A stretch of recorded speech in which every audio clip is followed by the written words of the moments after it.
ध्येय education foundation Maharashtra व ध्येय प्रकाशन अकॅडमी महाराष्ट्र यांच्या वतीने रविवारी हडपसर येथील विठ्ठल तुपे पाटील नाट्यगृहात गुणवंत विद्यार्थ्यांचा सत्कार समारंभ आयोजित करण्यात आला। या सोहळ्यासमयी आमदार चेतन तुपे पाटील यांनी स्कॉलरशिप विद्यार्थ्यांच्या पाठीवर शाबासकीची थाप टाकून महाराष्ट्रातील विद्यार्थ्यांची गुणवत्ता शोधणारी ध्येय एज्युकेशन फाउंडेशन महाराष्ट्राचे कार्यस्पर्धा परीक्षा व शिक्षण क्षेत्राला दिशा देणारी एकमेव संस्था म्हणजे ध्येय प्रकाशन आहे असे गौरवशाली वक्तव्य केले। राज्यातील 200 गुणवत्ताधारक पुरस्कार प्राप्त विद्यार्थी शिक्षक यांचे कौतुक केले। ध्येय एज्युकेशन फाउंडेशनचे कार्य दिशा देणारे आहे।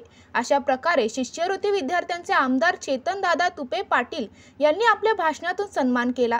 ध्येय एज्युकेशन फाउंडेशन महाराष्ट्राच्या वतीने शालेय जीवनात स्पर्धा परीक्षांचे महत्त्व कळावे, स्पर्धा परीक्षेत उज्ज्वल यश मिळावे यासाठी ध्येय प्रकाशन अकॅडमीच्या वतीने शालेय विद्यार्थ्यांना स्पर्धा परीक्षेची वर्षभर ऑनलाईन क्लास मोफत ॲपच्या माध्यमातून मोफत शिकण्याची संधी उपलब्ध करून दिली। तर ध्येय प्रकाशन माध्यमातून विद्यार्थ्यांची गुणवत्ता शोधण्यासाठी आय एम विनर ही स्पर्धा परीक्षा घेण्यात आली। यामध्ये राज्यस्तरावर गुणवत्ता यादीमध्ये आलेल्या 200 विद्यार्थ्यांना पुढील शिक्षणासाठी शिष्यवृत्ती देण्यात आली।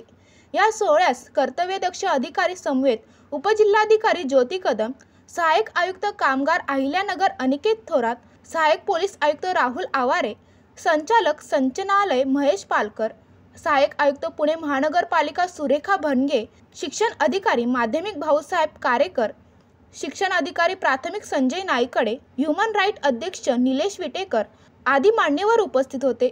ध्येय एज्युकेशन कार्यक्रमाची प्रस्ताविक ध्येय एज्युकेशन फाउंडेशनचे अध्यक्ष सुदाम शेंडगे सर तर राज्य मार्गदर्शक सोमनाथ शिंदे सर यांनी आभार मानले। या कार्यक्रमास ध्येय प्रकाशन अकॅडमीच्या संस्थापिका अर्चना शेंडगे, सचिव सोनाली गाडे, राज्य प्रमुख संदीप पाटील, सारिका शिंदे, उर्मिला पाटील आदी मान्यवर उपस्थित होते। निलेश विटेकर, जनशक्ती, अहिल्यानगर। अरे तुम्ही अजून आमच्या चॅनलला सबस्क्राइब नाही केलं तर लगेच जनशक्ती चॅनलला सबस्क्राइब करा आणि बेल आयकॉनवर क्लिक करा आणि रहा अपडेट।